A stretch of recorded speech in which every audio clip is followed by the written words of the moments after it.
Hello and welcome back to Redirected. My name is Andrew East, and this is a show where we sit down and talk with the wild twists and turns that life can throw at us, whether it's in our career or our personal life. We are sitting down and talking with people who have made it through these unexpected events well, in order to glean some wisdom and also hear some pretty entertaining stories. And today we're actually continuing our Forbes 30 Under 30 series where we're sitting down and talking with people who are redirecting the future. Our guest today is Ammar Bandukwala, and he is the co-founder and CTO at coder.com. So his story is amazing. I really enjoyed our conversation. He started in the video game realm and was creating these servers for Minecraft. Had a really nice little career there at an early age. And it was through that he met his co-founders, Kyle and John, before they even entered high school. So they were still really young. And after high school graduation, they began working on the developer tool that they wished they had when they were building all these things. And so that's how coder.com formed. Coder aims to make software development more efficient, and they have more than 6 million downloads of their open source software and $14 million in funding. Anyway, I think once you listen to Ammar, you will not be surprised at his success, and I appreciate him sitting down and having this conversation with me. If you want to learn more about coder.com and what Ammar and team are up to, I will link information about that down below. But before we jump into it, please subscribe to the show and also give it a rating on whatever platform you're listening on. Without further ado, I bring you Ammar Bandukwala. Ammar, thanks so much for joining, man. I understand this is your first podcast, so I appreciate you taking one for the team and joining me here today. It's a true pleasure to meet you. It's a pleasure to meet you, too. It's a pleasure to be here. Did I hear you say that I'm the first football player you ever met? Yeah, I mean, I guess like professional. Wow, I'm honored, dude. I'm going to try to, do the whole squad justice here and not mess it up, but I also know this may or may not I don't know if I'm going to be the best podcast host for your first podcast, but I'll do my best here. I want to start off, if you wouldn't mind, I like to kind of give people the context of where you grew up and how you got interested in doing what you've been doing. I know you started coding when you were like 13 years old, but what got you into that? Even talking about maybe what your parents did, if you could kind of set the foundation. Yeah. The foundation for me is probably like from an early age, I was super academic. And I sort of like had this urge to just skip grades basically and just try to like get out of school as fast as possible and start doing things. So that's kind of like a pretty big double-edged sword, potentially a mistake, but I ended up skipping 2 grades pretty early on in life. So I ended up getting into high school at the age of 12. And that sort of messes you up socially, right? And so like I'm in high school, I'm just like some like 12-year-old kid. And I'm not really good at like making friends or anything. And so, very naturally I just sort of like fell into the computer. And like computers just like became like my entire world. And like my life probably from ages 12 to like 17 was just like being on the computer 10 to 12 hours of the day, coming home from school at 4 p.m., being up until 4 a.m., just like coding, just hacking around, doing random stuff, and just like learning basically. And I didn't really have like a vision to like make money or make a business or anything. I just sort of like computers. And then, when I was like age 18 or something, we decided to start this company, and it was sort of just like, I guess, a surprising thing that all the success that we've had since. By the age of 18, did you already graduate college, maybe with a graduate degree, master's degree, something like that? No. So I was really terrible academically, basically, after I got into computers. And so, because, I was up until like 4 a.m. and then like I'd wake up at like 6 a.m. to go to school. So I was like just like sleeping through the classes, like barely getting any homework done. I just like didn't really care. And I started making money also in high school. And so like, I like really didn't care after I started making money. Well, first of all, this is our first time meeting, but I do have to disagree with you when you say, I don't know if you're speaking past tense or present, but you said you're not good at making friends. You seem like an extremely charismatic, worthy of trust guy. So anyway, for whatever that's worth. But I'm curious, I appreciate it. The life of like a coder, they do have this reputation of staying up all night, and they're kind of rebellious and always kind of, disheveled, if you will. Is that like characteristic of just the person who's who's interested in this kind of thing, or do you know any like super clean cut, like, hey, I'm on a normal schedule and I'm a coder and I don't have all these, stereotypes that come along with it? That's a great question. And honestly, finding people who don't like at least occasionally stay up all night working on something is pretty rare. Yeah. Like I do feel like you sort of get into computing probably because you have some like strange past. And I feel like a lot of people like the computer ends up being an escape early in life. And then you sort of like discover the beauty of it and like the art of it. I imagine that's very similar for like most people who consider themselves craftsmen or artists. Yeah. So you ended up not going to school, college? Yeah. I basically, so I went to college for a little bit, like 6 months. It wasn't really for me, just like the pace and everything. And like I said, like in high school, I was actually making like a substantial income for a high schooler, just basically doing computer stuff. And so like there really just like wasn't really a point for me. And I was also extremely arrogant. I was like, I can just figure this out. And so I ended up just like dropping out. We started working on the company, and we were just like basically coding away and just like aimlessly for like a year, and moved to Austin, got an office, and then just like slow growth, slow and then very fast growth from there, I guess. So, but your love of computers stemmed from your experience in high school and not being able to, feel like you were welcome in the social crowd, or are your parents in computer science, anything like that? No. So they're both aerospace engineers, and so that definitely like gave me sort of a respect for science Yeah, and yeah. like the foundations. I don't know if they were like too happy with me being up all night just doing stuff on my computer, like in high school. I remember many times my dad walking in at like 5 a.m. being like, "What the fuck are you doing?" Like, but I think they're happy. They're happy with how it's turned out now. What was your first computer, Ammar? It was like a big desktop that I put together with my dad. I very quickly broke that, and like I just like completely like messed up the software. And probably my first like real computer that I really got into was after I messed up my first computer, and then I remember my dad wouldn't get me another Windows license, so I decided I'm gonna just use Linux, Yeah. basically. And so then like I installed Ubuntu, and this was like 10 years ago, so Ubuntu was like way more sketchy than it is now. And so basically after that, I was just like tossed into like this like I have to figure out how everything works, or I can't even really operate on a day-to-day basis. Is that what kind of hooked you on this? Is like just the never ending potential for learning? Yeah, I mean, basically, like I always sort of felt like I was at like the edge of it, you know? Like I think it's also like sort of like being a naive kid. Like you just always feel like you're about to figure it all out. And you just have to learn this like one more thing, you got it all figured out. And then eventually you've been doing it for 10 years and you've like learned like 10% of the problem area. Yeah. Uh, so you started making game servers when you were 13, I believe. Was this like Minecraft game servers, or are you into that world at all? Yeah, it's pretty much all in the Minecraft space from an early age, and this is probably one of the most interesting things because a lot of people don't know about how lucrative these Minecraft servers were back Yeah. in those days. And so you can imagine these Skype chats with like hundreds of kids, ages like 12 to 18. These kids on average are pulling in maybe $10,000 a month. They're not even paying taxes. They're just getting this money and they're just blowing it on just ridiculous ways. And so you have like this like economy of like teenagers basically just making money, having a good time back in those days. How do you monetize? So I'm kind of a geek when it comes to YouTube and like Minecraft and really computer games as a whole. I'm pretty naive to, but from my experience with YouTube, I know that Minecraft is just this whole world in and of itself. And I was just kind of recently learning about the game servers, which I don't even fully understand the concept. I guess it's almost like a local, like a community of people that can play on that one server. But how do you monetize that? Yeah, YouTube's actually a massive part of it and a big part of the monetization strategy, especially back in those days.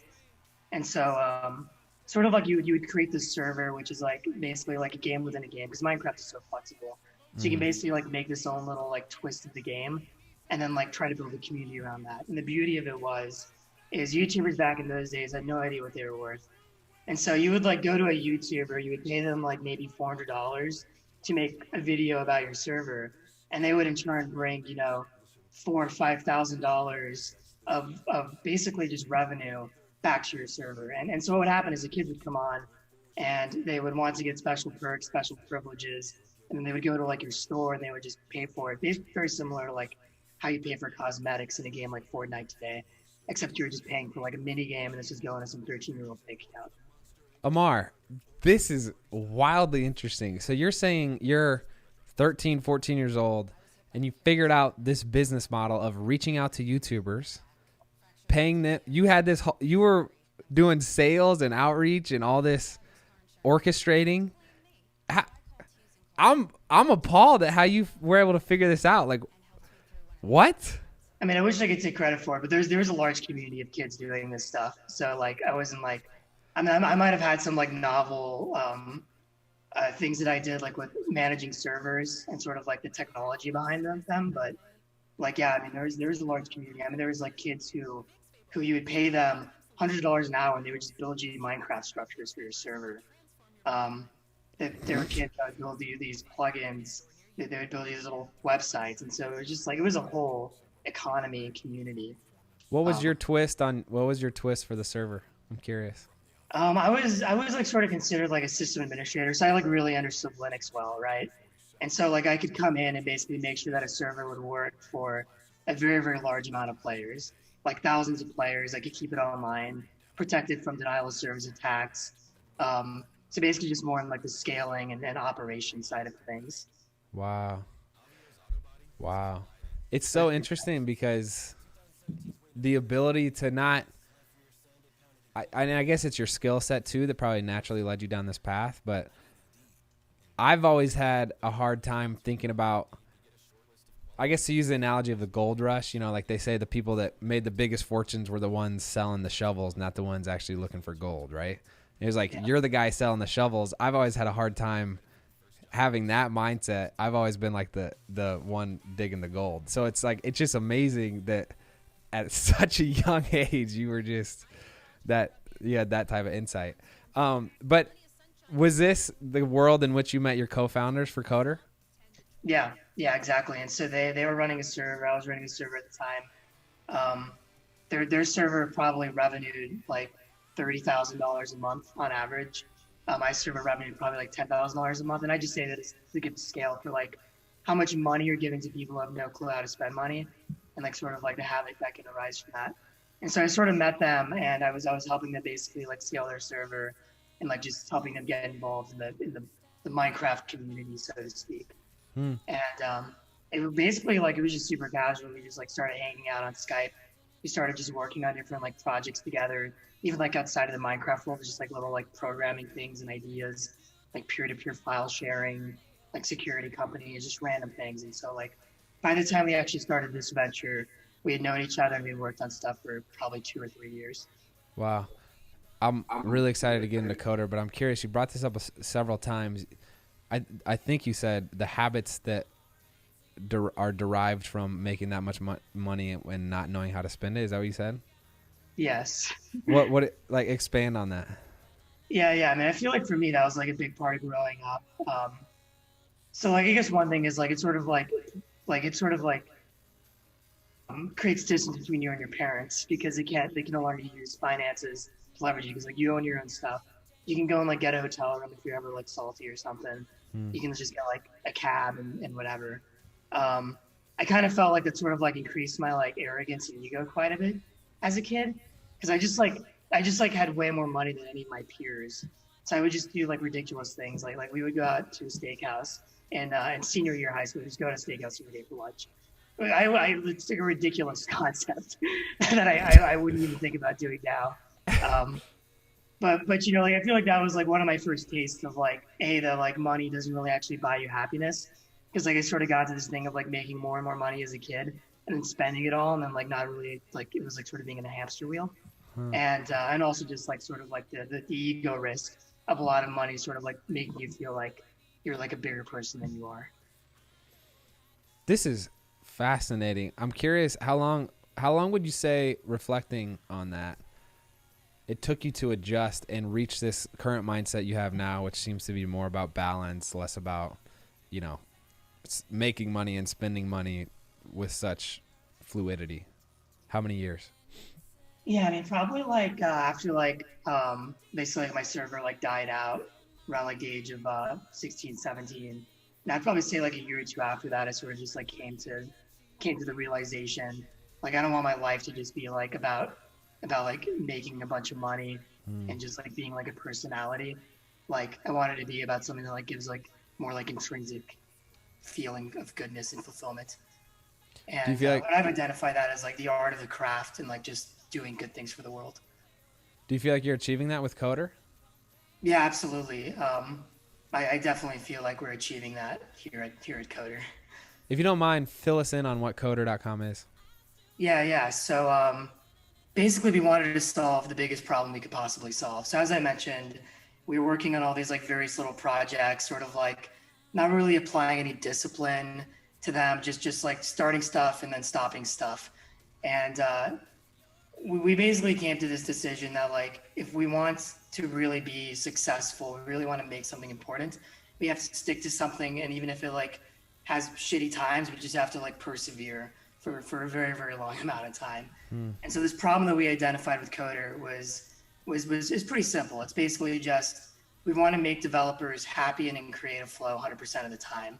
Like we want the active development to just be this like this joyous, happy activity where developers are never waiting on anything or nothing's breaking, and sort of like really just trying to apply that and trying to like build products around that, and keeping that like core to everyone that we hire and everything that we do is really brought us, I guess, to where we are today.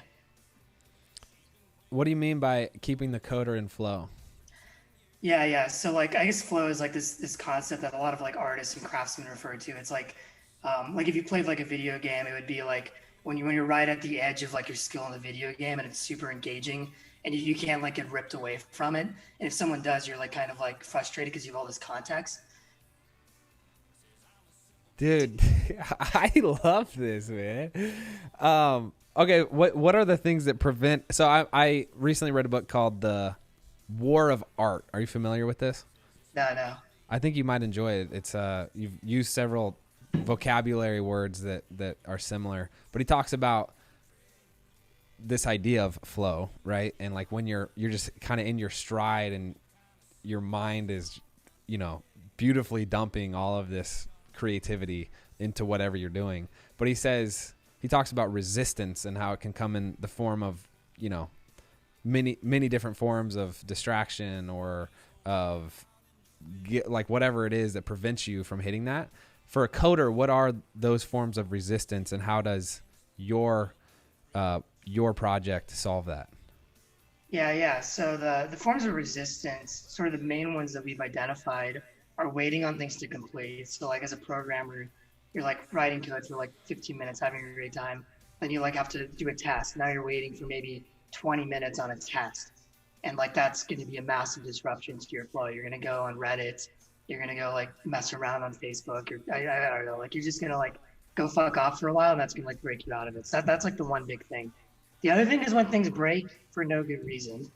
And that really just happens all the time. You'll just be like writing code, and there'll be some slight thing, this really complicated computer environment that you're dealing with. Some really just small things somewhere that's like misconfigured, and that's going to create this failure. And now you're on this like wild goose chase to find this little thing for hours. And so basically both of these two things, which also, as you might imagine, get really, really bad at large companies. Like if you're working at an organization, like if you're working like an IBM or like a Walmart, like these kinds of issues are really, really massive. And those developers have a really, really hard time getting anything done. And so that's like sort of where we found our stride, is really like delivering this solution that minimizes those things by a large degree to those larger enterprises. And really like making those developers feel like they have the creativity of a developer working at a startup or in like a small group. Do you view coding as an art? That's like the definition of art is like such a philosophical thing. I think if you define art as like something that you do for its own sake, which is sort of my preferred definition, then I would describe most programming as an art. But I mean, you can certainly program for money, and many people do. But the programmers that we hire, at least, they program for the art of it, for the intrinsic reward and the beauty of what they're making. How big is your team? So do you sell your software to Walmart, or how does the exchange work? Yeah. So our team's about 50 right now, and we're also rapidly hiring and growing. Um, we sell software basically like around the enterprise markets, and so without getting into specific customers, like across the U.S. government, like sort of in the military intelligence space, and then right now we have a large focus in the financial services. But 25% of the Fortune 100 uses our free open source software, and so we have this like enterprise play now, this like commercialization, and we're like just getting to market with this, bringing this to as many people as possible, and sort of like capturing what we've discovered with our open source. 25%. Yes, Oh it's my gosh. pretty wild. It was very surprising too. Like it might seem like we have a lot of foresight, but we actually don't have nearly as much foresight as we seem to. We just sort of like do things, and then I guess like we just sort of that just like blew up, that project. Like it just absolutely blew up, and we really, I guess, kind of like struck gold there. So, coming from a guy who didn't necessarily enjoy the social aspect of high school, how is it for you managing a team of 50? I know you have two co-founders, but what's that been like? Yeah, I mean it's like so going from like programming like when the company's like super small, you have like 4 people total. Like my job is basically to be a programmer and like dealing with computer systems. And very quickly you realize that like in order to have the most leverage, you have to be like you now have to like engineer people as you're engineering code. And like that was like a complete different paradigm, and like a massive shift for me, like psychologically and otherwise. And it probably took me like a year and a half to even feel like I wasn't absolute trash at managing people. And now the paradigm has shifted again, and it's like managing managers. And I thought managing managers would be similar to managing people, but then even that is like a whole like new paradigm because like you're no longer you're really connected to the technology anymore. You're like just dealing with these like really complicated people problems, and that's all you're dealing with. What tools have you used to learn this new skill? Uh, I just feel like reading a crap ton of books is like the best way to learn because, and there's two sides to that. I mean, the one side is obviously like the business knowledge. The other side is a lot of management is communication and being able to articulate what you're trying to say, like being able to not be defensive and like all that stuff. And so just like having a very wide vocabulary, having a lot of different strategies to communicate things, you can really just learn that from long form text. So that's definitely like my recommendation for any manager. I would love to connect after and get book recommendations that you've enjoyed. Oh yeah, I mean I've got a ton. Something else too, a little bit more on the weird side, Wikipedia pages. I love just like reading Wikipedia pages. There's like this consistency in the English and structure in Wikipedia. So if you're really good at reading them, you can just consume massive amounts of knowledge very quickly. And probably like on a very good Sunday for me would be a Sunday where I just read Wikipedia for hours going down a rabbit hole. Well, fill me in on your strategy when you digest a Wikipedia page.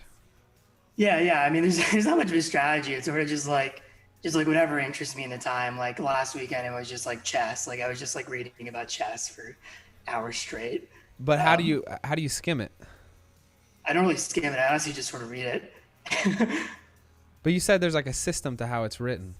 Yeah. So like Wikipedia enforces very consistent language. Like imagine if you're reading a book and like every page of the book is written by a different author.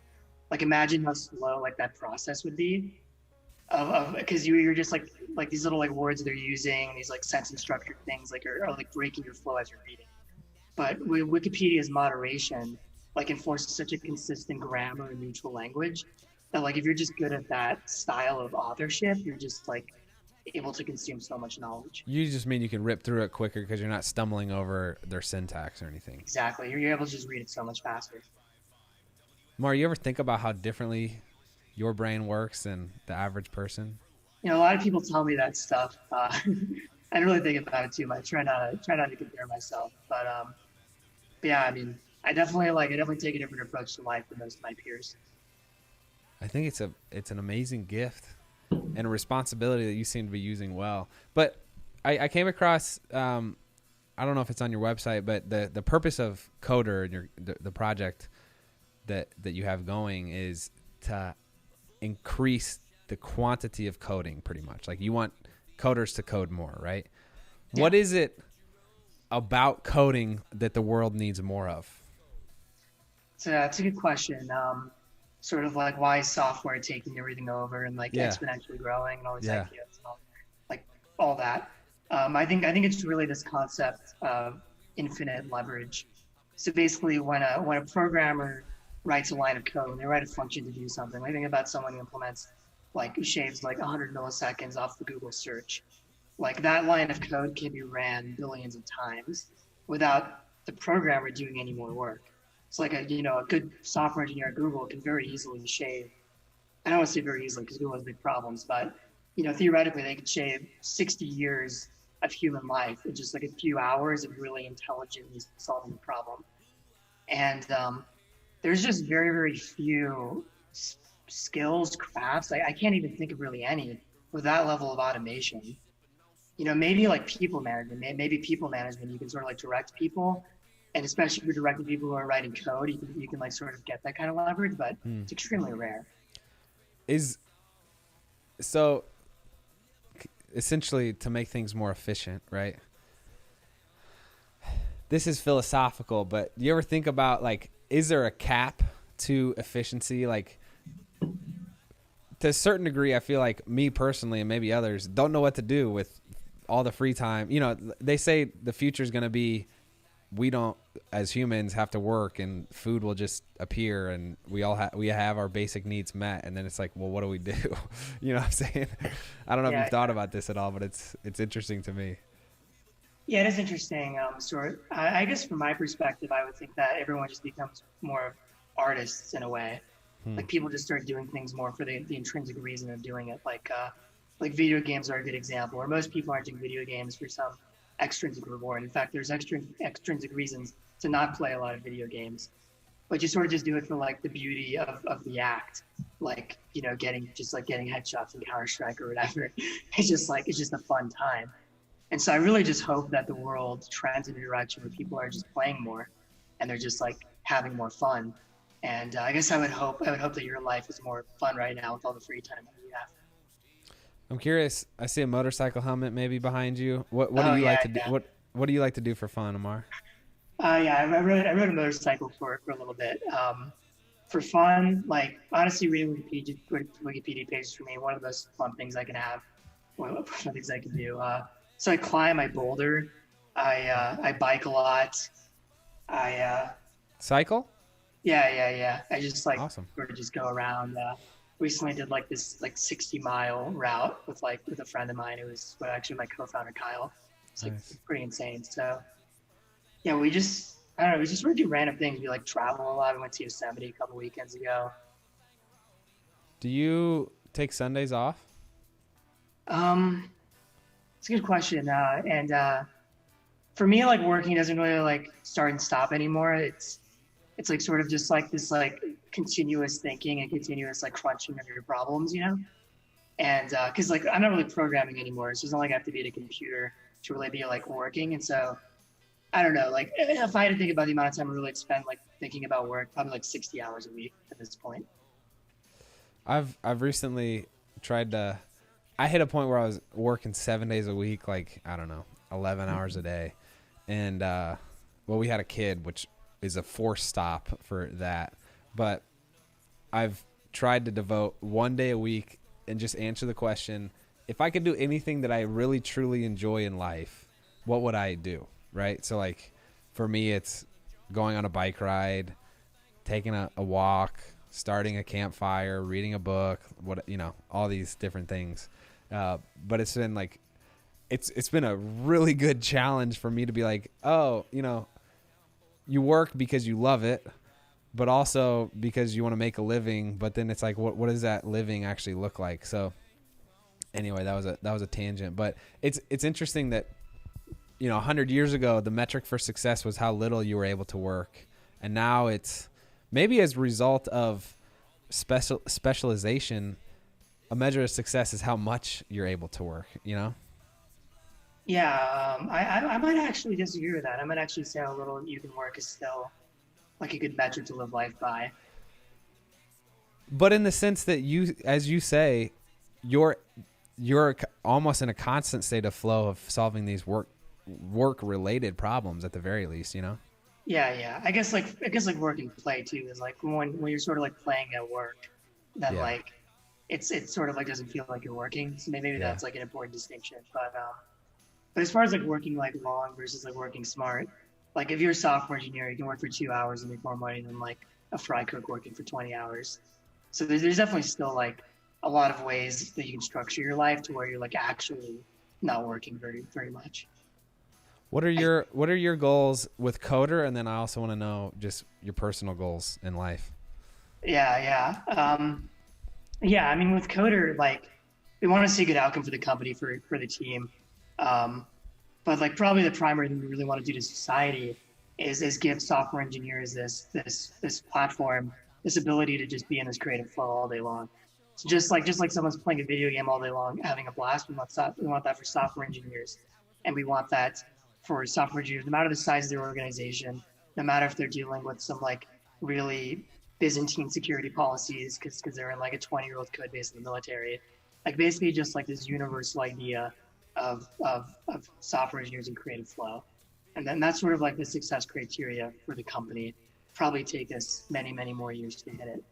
Um, Personally, you know, that's a deep question. Um, it's not really a financial goal for me. Um, I sort of like don't really like establish like a line I have to hit. I just in general want to do good for the world. Like I just want to continuously live a life where I'm like serving other people and like my ego is as small as it can possibly be. And if I can just carry that on as long as possible, like I think I'm gonna be a happy person. Have your ego be as small as it can possibly be. Yeah. Why is that important? I think it's just something I've recognized in my life is that like when I feel like I'm working like for other people and like to serve like my team, like I just like always am way happier. Like, and I feel like part of that too is like having the luxury of being able to do that and like not having to worry about yourself.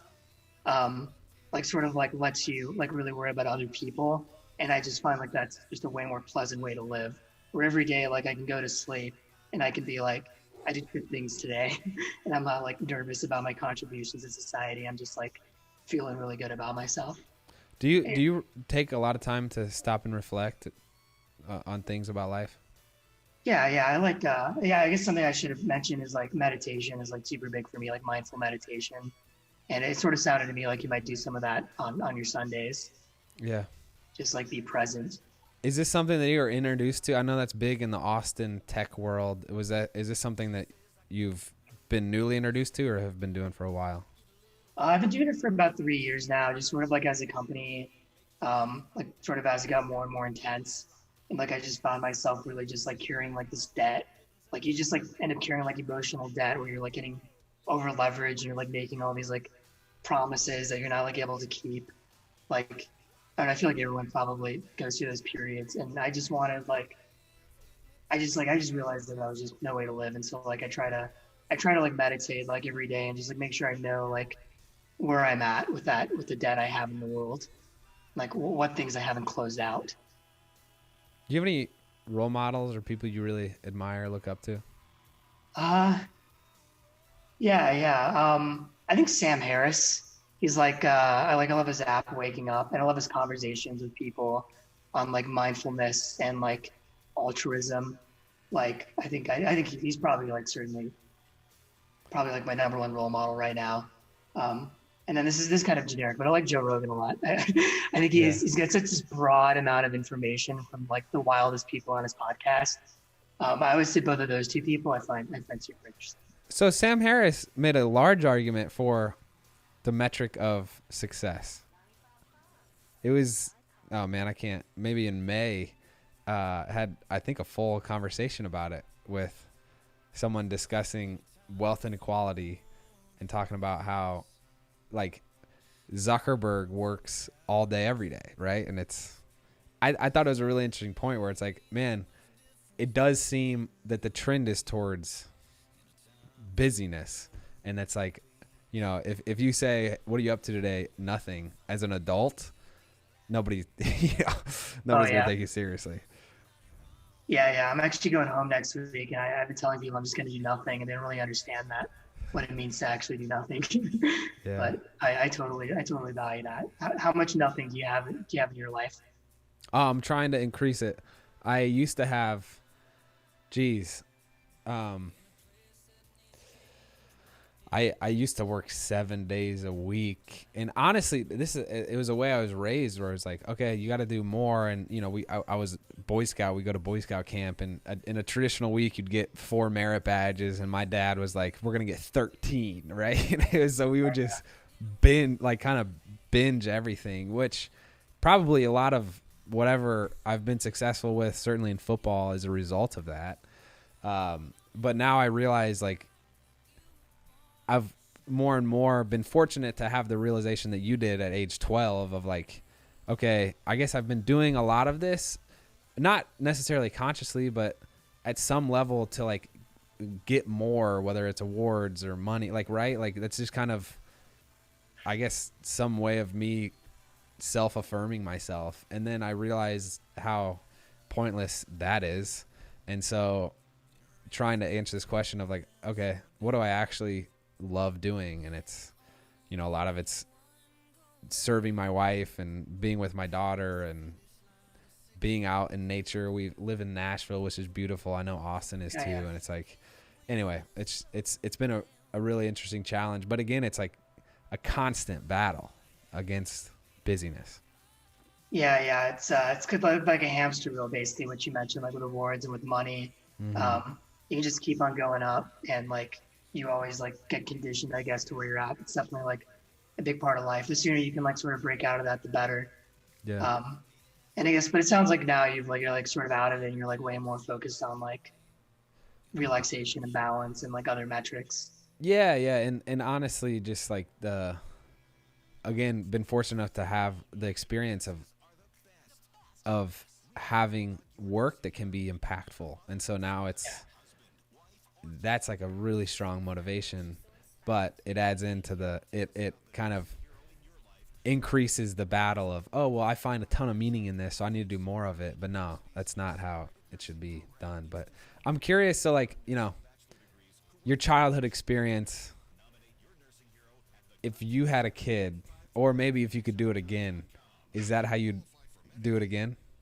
Honestly, probably. I probably not. I think it was pretty like I'd probably describe myself as like quite depressed, like from like ages like 12 to like probably like 19, probably due to like that like lack of like socialization. So I would definitely like steer my kid down a more like generic route, and maybe they just like find like their success in business or whatever they do like later on in life. It's like it kind of like what you said about like the hamster wheel of like getting awards or getting more money or any of that stuff. Like I'm not actually any more happy because of like my wealth or my position. And like even if I was like in a completely different position but still like an artist in some way, it'd probably be the same amount as happy. And so I would steer my kid down like a balanced life where he's like socializing, she's socializing, she's like playing an instrument. Normal kid stuff. Balance, dude. That's a struggle. Do you play any music? No, I'm trying to get into it. I'm always trying to get into it. But I imagine it's like this other area of my brain I can unlock to counterbalance the logic. Yeah. You starting with guitar or piano? I was trying to start with like electronic music because that's like sort of what I'm into. Really? But I should probably start with the piano and like get the fundamentals down. All right. I'm curious, as you look back on everything you experienced, are there 3 lessons that you can come up with that you've either learned or been taught that have been valuable to you? Yeah. I mean, I guess like as far as just like things that should always be true in my life, like I need to always be meditating. Like you always need to be comfortable being alone with yourself, basically. And like ideally, you can enjoy being alone with yourself for like many hours out of the day. You can just like sit and do nothing and not feel anxious, not like feel like angst. I would say that's like rule number 1. But by nothing, you don't mean sit on your phone and scroll through social media. Yeah. I mean, absolutely. Like nothing and like any kind of thought line that you go down, you just say, no, I'm not doing anything right now. I'm just Mm. purely being present. Wow. I think that's so important because I mean, the phone is really like distracting from your own like thoughts, right? At the end of the day, Mm-hmm. um, like there's just no one's like getting anything from like browsing Twitter or whatever. You can have like growing yourself. Yeah. Um, yeah, I mean that's like rule number one, and I don't even know if I want to give other rules to like diminish that one because I think it's just so important. But if I had to give another one, it's um it's just like always like rigorously searching for where you're wrong and like really knowing like what you don't know and knowing what you do know, and that just leads to a much more efficient and like way less stressful life.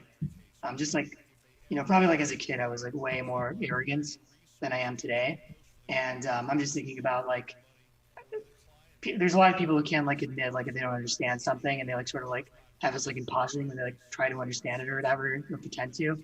And I've just noticed my life is a lot more happier when I'm just like asking myself, am I hiding from like any kind of truth? Or am I like hiding from any question that I should be asking? Mm. So combining both of those two things, meditation, I think you'll like minimize your ego and live like a very happy, empathetic life. What's one area of life that you don't excel at? I'm curious. Is there anything that you're like, oh, I'm terrible at this? I'm probably really, really bad with women. In fact, this is a complete truth. I'm like the worst person like with a woman you could possibly imagine. Huh. But I'm working on that slowly but surely.